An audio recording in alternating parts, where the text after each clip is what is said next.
রুগী টুগি লয়ে গেলে খুব হাঙ্গাম কষ্ট। এটা কি আঙ্গুর বইলার দানি খোলা নেতা নাই, তারা কি চোখকে দেয় না?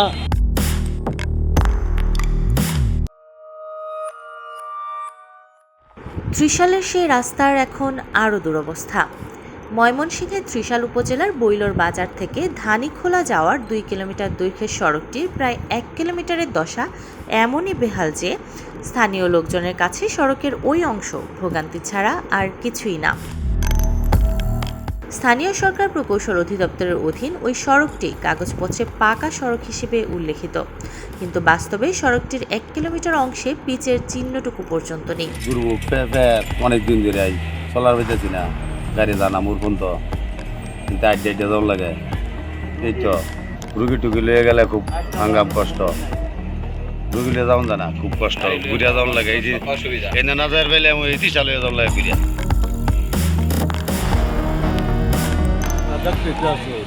যা কষ্ট করে মানুষ পার হয়ে যাইতেছে আইতেছে, বোয়ার মতো নাই। কত লোক মনোরণ অসুস্থ লোক ভ্যান গাড়িটা নিতে হয়, সিএনজিটা নিতে হয়, যে কষ্ট করে লয়ে যাওয়ার লাগতেছে, লেয়ার লাগতেছে। এটা কি আঙ্গুর বইলার দানি খোলা নেতা নাই, তারা কি চোখকে দেয় না? তারা কি মহাদরে জানালে কি এই কাজ হয় না?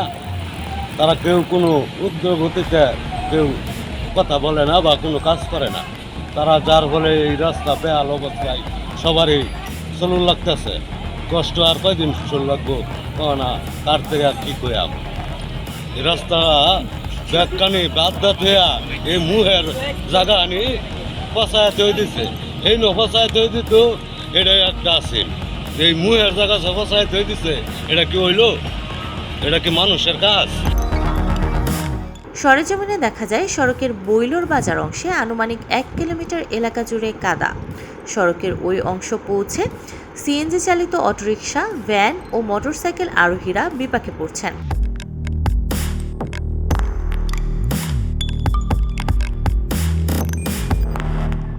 ভ্যান ও অটোরিকশা যাত্রীদের নামিয়ে যানগুলো ওই অংশ পার হচ্ছে, পরে আবার যাত্রী তুলে নিচ্ছে। সড়কের ধানীখোলা বাজার এলাকায় সড়কের কিছু অংশে পিচ ও কার্পেটিং করে প্রায় 2 মাস যাবৎ কাজ বন্ধ আছে।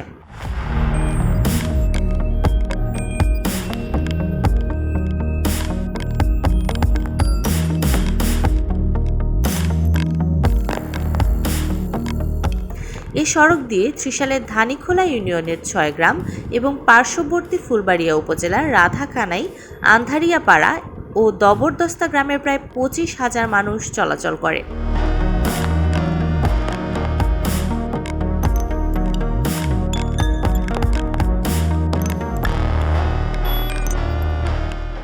স্থানীয় বাসিন্দারা জানান, সড়কটির 2 পাশে মাছের প্রায় 100টি খামার রয়েছে।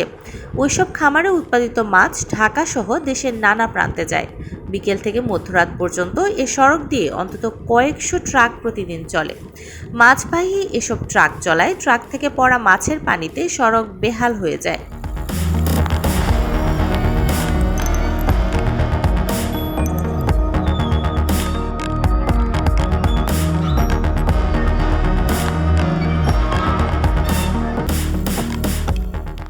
এলজিইডি জানায়, এই ধরনের গ্রামীণ সড়কে 6 টনের বেশি ভারী যানবাহন চলা নিষেধ, অথচ এ পথে মাছবাহী ট্রাকগুলোর বেশিরভাগই 25 থেকে 30 টন পর্যন্ত ভার বহন করে।